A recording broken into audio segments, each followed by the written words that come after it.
This whole thing with women being played by men, and people get into the comment section saying, hey, it can happen to any of us.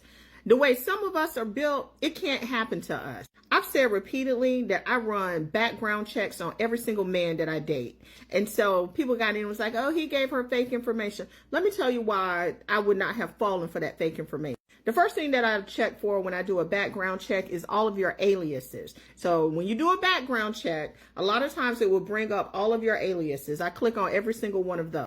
After I click on every single one of those, it gives you a list of addresses that that person has been known to live at. And it also gives you phone numbers. It then gives you a list of relatives. And you know what I do? I do background checks on your relatives. So not only do I do a background check on the person that I'm dating, I do background checks on all of their relatives.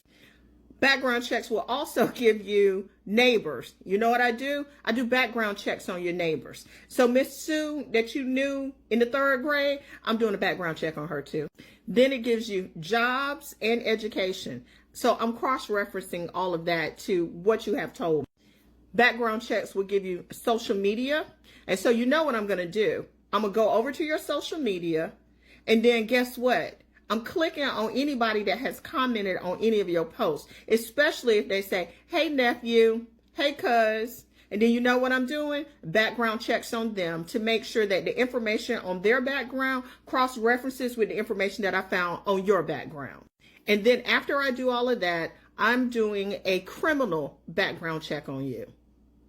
So yeah, some of y'all are not going to ask questions because you don't want to know the information. But then the rest of us are doing in-depth background checks.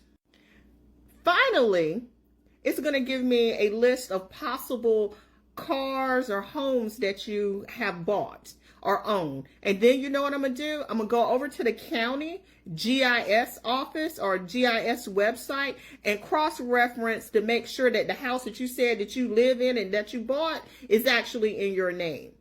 I'm going to the tax assessor's page to make sure that that car that you said is yours is actually yours. So yeah, I'm doing all of that.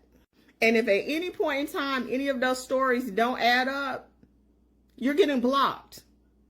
I'm not going to be waiting around for your explanation about why the tax assessor's office don't have the correct information because whatever bullshit lie you telling. So yeah, some of y'all are going to get scammed, but the rest of us, we're not.